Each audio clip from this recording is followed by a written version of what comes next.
그래서 요즘 선배님이 보시기에 좀 핫한 이슈 같은 거 있으면 좀 먼저 말씀해 주실까요? 이번 전 국민의 그 이슈일 텐데요. 당내 네. 이제 내년 대선을 앞두고 당내 경선 지지율 변화라고 할까요? 어느 때는 이재명 지사가 앞선다 그러고 어느 때는 윤석열 후보가 앞선다 그러고 엎치락뒤치락 하는 상황이 일주일 상간으로 이렇게 변한다는 게 그게 이제 가장 네. 그 관심사고 그와 관련한 기사 생산량 또한 지금 엄청나다고 보고요.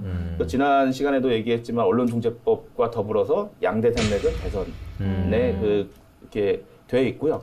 근데 이제 강원도는 초반에 최문순 지사하고 이광재 의원이 출마를 하면서 강원권 이슈도 이제 그쪽으로 네. 했다가 네. 단일화되고 경선 탈락하고 이러면서 좀 식어져 있는데 그런데도 불구하고 우리 강원도가 예전보다는 네. 이 대선에 있어서 그래도 관심을 갖고 있는 것 같고 지금 각 캠프에서도 강원도를 예전보다 훨씬 많이 찾고 있는 그런 상황입니다. 그래서 지금 정치권이 이제 말씀해 주신 대로 내년에 있는 대선의 정신이 다 쏠려 있는데, 그래서 강원도에서도 지금 뭐 대선 후보자들이나 여러 사람들 지금 강원도를 방문하고 있잖아요. 예. 그러니까 지금 강원 도내 정치인들도 그 지지 선언들을 하고 있는데, 일단 대선 후보를 중심으로 강원도 정치권 상황을 이번 시간에 좀 짚어볼까요? 네. 일단은 뭐 민주당 상황 먼저 음. 그런 이야기를 해볼까요? 지금 뭐 민주당 같은 경우에 이제 경선이 지금 진행 중이잖아요. 네. 그래서 1차로 해서 6명으로 압축이 됐고요. 그다음에 지금 6명 중에 2차 경선을 해서 결선 투표까지 가느냐, 아니면 여기서 이제 아예 최종 후보를 결정하느냐, 이런 과정인 것 같고, 국민의힘 같은 경우는 지금 아직 경선 일정의 시작은 안 했죠. 네. 지난번에 이제 출마하겠다는 후보들이 비전 발표회는 했고, 아마 이제 조만간 이제 경선 일정에 이제 돌입을 할 것 같은데, 뭐 이미 대선 지지도가 높은 윤석열 전 검찰총장, 지금 후보죠. 그분하고 또 최재형 후보, 또 기존에 있었던 뭐 홍준표 후보라든지 여러 후보들이 있기 때문에 거기에 맞게 우리 강원도 내 정치 계도 네. 어느 소속으로 자기들 어떤 길을 좀 나누는 것 같아요. 그래서 그런 면에 보면 지금 이제 경선이 진행 중인 민주당은 자주 와서 자기네들 강원도 관련된 공약사항도 내놓고, 네. 또 그다음에 강원도 내에 있는 정치인들도 특정 후보들에 맞게 줄을 서서 또는 지지 선언을 한다든지 뭐 새를 만들어가는 이런 과정인 것 같아요. 국민의힘에서도 마찬가지로 친분이 있는 여러 가지 의원들 또는 지방 의원들도 거기에 맞게 지지 선언을 하고, 그런 이제 분류가 되는 어떤 그런 상황인 것 같습니다. 선배님 서울 가시면 이제 뭐 중앙 정치인이라던가 지금 대선 후보들 이제 마주칠 일들이 좀 있으실까요? 네. 제가 기자협회장을 아직도 하고 있다 보니까 네. 지역에서 이제 기업회 회장들 모임이 있거나 이럴 때 남쪽 지방에서 이제 이낙연 후보를 한번 조우를 했었죠. 조우. 근데 이낙연 후보 같은 경우에는 그 당시에는 지금같이 뭐 이런 순위가 이렇게 수치로 나오는 상황이 아니었는데, 이게 기자 출신이다 보니까 뭔가의 그 친밀도는 좀 남달랐다는 생각은 좀 들고요.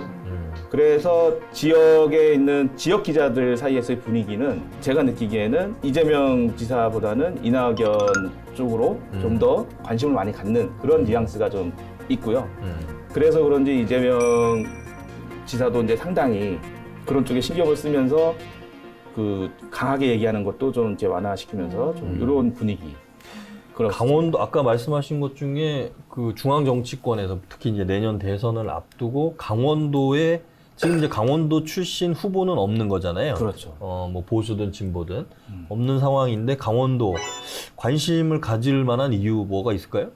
강원도는 사실 우리나라의 그 피할 수 없는 과제, 통일이잖아요. 네. 네. 그러니까 어떤 정권이 와서도 평화를 내세우면서 통일을 이끌어내려면 이 접경지 강원도를 갖고 가야 되는 네. 상황이죠. 그러니까 국제적으로도 우리 한반도에 대한 관심이 높은데 그 한미 관계나 북미 관계나 남북 관계 모두에 있어서 중심을 잡을 수 있는 이슈는 이 분단되어 있는 강원도가 가장 중요하다고 저는 보거든요. 그래서 제가 얼마 전에도 온라인으로 이제 미주 한인 유권자연대 대표하고 인터뷰를 네. 한 적이 있었는데, 예.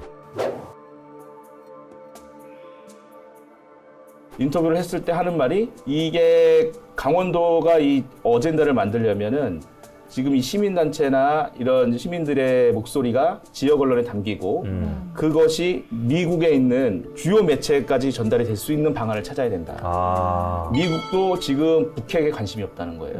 북핵 문제 지금 걔네는 경제 문제하고 지금 아프가니스탄 문제에 있어서 북핵이 지금 한 3순위로 밀려 있어서 이거를 끌어내려면 우리 강원도, 접경적인 강원도에서 목소리를 크게 내고 그게 중앙 언론에 담기고 대신 이제 미국의 이제 뉴욕타임즈든 워싱턴 포스트든 그쪽에 있는 현지 매체에다가 어떻게 해서든 전달을 해서 네. 거기 일면에 실리면 걔네는 움직인다는 거예요. 아. 걔네 정권도 똑같대요. 거기도 아무리 그래도 거기에 있는 매체에서 주요 이슈를 다루지 않으면 그게 이제 순위를 점유하기 어렵다. 다시 말한다면 우리 강원도가 앞으로 끌고 갈 어젠다는 통일 한국의 그 어젠다로 계속 이끌어 가야 되고 이제 후보들 왔을 때 네. 그럼 접경 지역 발전 계획이라든지 그러면서 그러니까 정치적으로 우리 유권자들도 강원도 유권자들도 그쪽에 초점을 맞춰서 강하게 요구를 해야만 한다 이렇게 생각합니다. 우리 변호사님은 최근에 그 강원도 정치 동향들에 관해서는 어떻게 보고 계세요?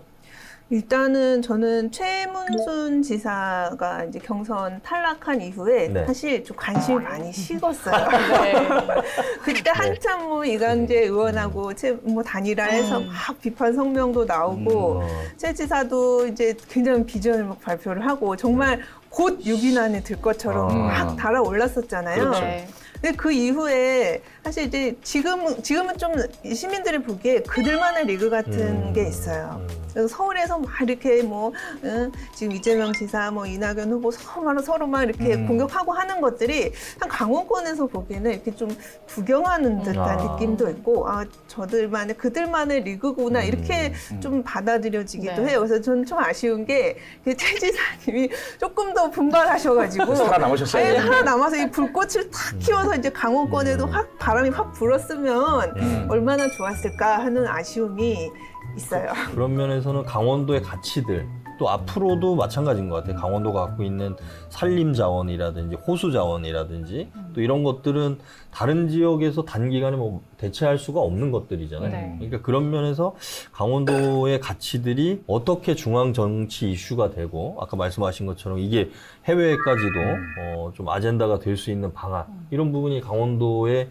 좀 바램 뭐 이런 거 아닌가 이렇게 생각이 들어요. 네.